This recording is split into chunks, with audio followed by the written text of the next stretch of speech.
First news in high definition. This is KCBD News Channel 11 Sunday.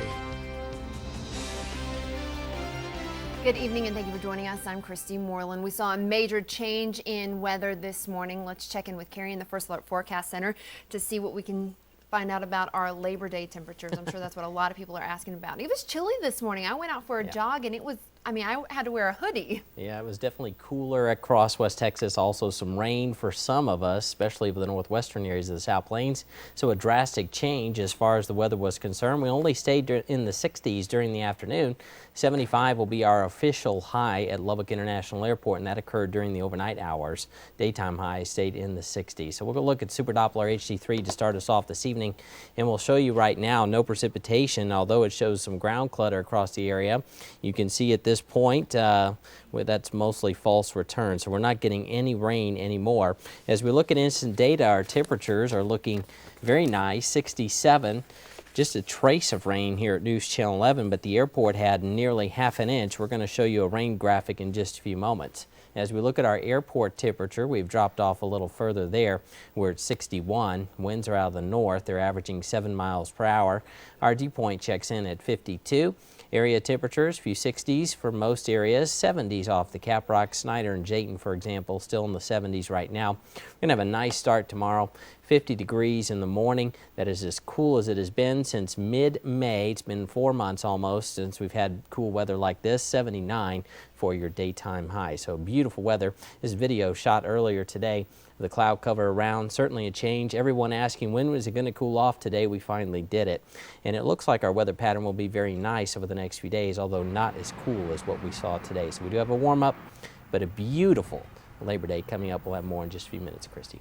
Sounds good. Thank you so much, Gary.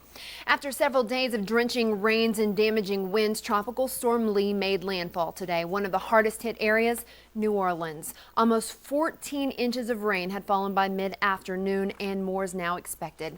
Francis Coe has the latest on the storm system as it aims toward Alabama. Tropical Storm Lee kicked up waves as the slow-moving system made landfall and dumped as much as a foot of rain on the Gulf Coast.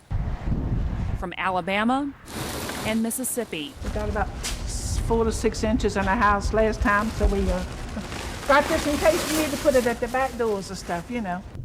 To the bayous of Louisiana, swamping parts of the small shrimping community of Lafitte. They got the levee that we sealed off, so all the water's coming to us.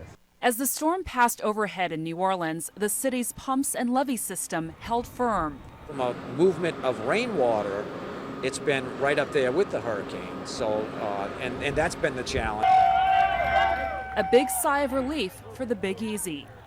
But even as the storm is expected to weaken as it moves inland, forecasters warn that tornadoes and flash flooding could spread across the Tennessee Valley into the Appalachians, Lee packing enough punch to bring heavy rain and winds across the entire southeast.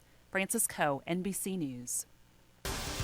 High winds from Tropical Storm Lee are being blamed for fueling wildfires across parts of east and central Texas. The blazes closed portions of I-20 today, bringing traffic to a standstill between Dallas and Shreveport. An army of wildfire crews, including those from the Texas Forest Service, along with crews from Alabama and North Carolina, are working to put out the flames. The fires have already torched hundreds of acres, destroyed homes, and forced evacuations in parched sections of Texas. The wildfire threat became so dire around the Austin area that officials called for any available firefighters in the area to report for duty. The focus right now is digging more fire lines of hopes of cutting off the dry woods and brush that have been fueling the flames. Nature is pummeling the United States this year with extremes, and the cost is hitting records. So far this year, there have been 10 separate weather disasters that have each caused more than $1 billion in damage in the United States. The first billion-dollar disaster was back in January with blizzards that paralyzed the Midwest and the Northeast. Then in the spring, several major tornadoes hit the Midwest, like the one in Joplin that killed more than 140 people. Also, the unprecedented triple-digit heat has produced devastating drought, and now most recently Hurricane Irene created widespread flooding in the northeast part of the nation.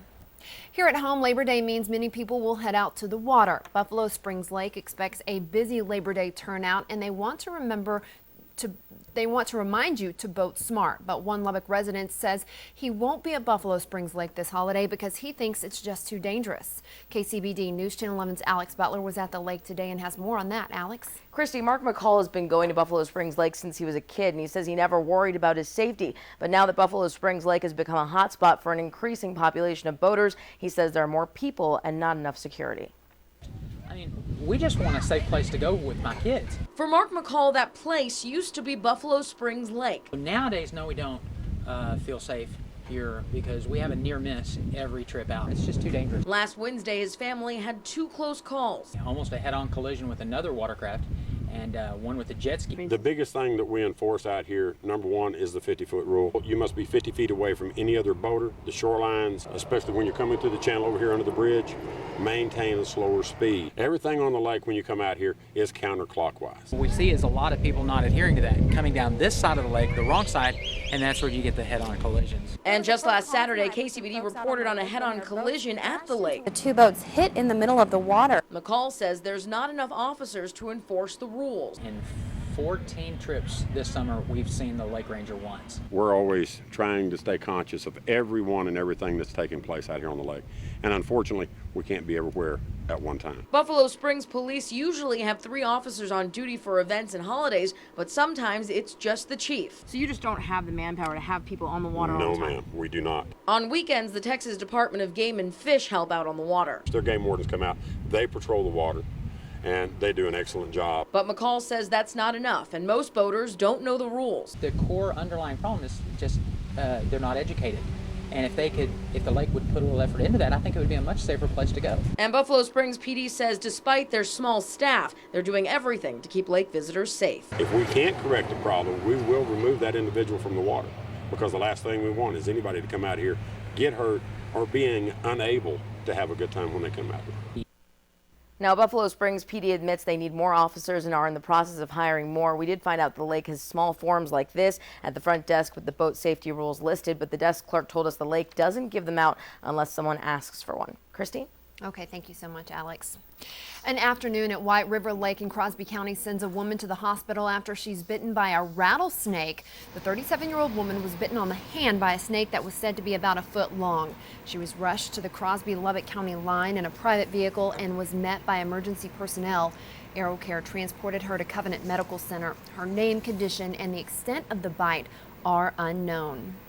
For the 3rd time in just a few weeks, Lubbock City Council is about to have a budget controversy on its hands. This Thursday, at least 7 employees plan to address the council about pension cuts. There are no formal plans to cut the city's 2-to-1 pension match, but some have inferred a plan to cut benefits because of something Councilman Victor Hernandez posted on his Facebook page. He pointed out the city will spend more than $20 million on pensions in the coming year. The city is scheduled to finalize the 2011-2012 budget on Thursday. Well, it looks like the controversial cuts to the city bus routes have, for the most part, been avoided, but it does come at a cost. Instead of cutting routes, City Council proposes increasing the cost of a ride. It would now cost 25 cents more. To do that, though, the law requires a public hearing, which will be Wednesday, September 7th at noon. It will be in the downtown Transfer Plaza at 801 Broadway. Just as the temperatures are going up, your gas bill is going up. The City of Lubbock and Atmos Energy have reached a deal that raises the monthly customer charge from $7.53 per month to $7.86. That's a 33-cent jump. Atmos wanted a larger increase, but the city would not agree to it. If approved by Lubbock City Council this week, the rates will go into effect as of September 1st. If your daily commute to work or school has you headed south down Frankfort Avenue, listen up to this. Beginning Tuesday morning, crews will rebuild Frankfort from FM 1585 to Woodrow Road. If this is part of your daily commute, you'll need to find an alternative route because portions of the road will be closed to through traffic. The work should be completed by the end of September. Happy birthday, Buddy Holly. This coming Wednesday would have been Holly's 75th birthday, and to help celebrate, Holly will get a star on the Hollywood Walk of Fame. The celebration will include celebrity appearances from Phil Everly, Peter Asher, and Gary Busey. The Lubbock native is credited with changing the face of rock and roll music with such hits as Peggy Sue and That'll Be the Day. KCBD News Channel 11 is making arrangements to get video of the festivities on Wednesday. We'll have those for you that evening on News Channel 11 at 5, 6, and 10. And just a reminder, Lubbock City offices will be closed tomorrow. Regular business hours will resume on Tuesday, September 6th. Tuesday's regularly scheduled trash collection will take place on Wednesday.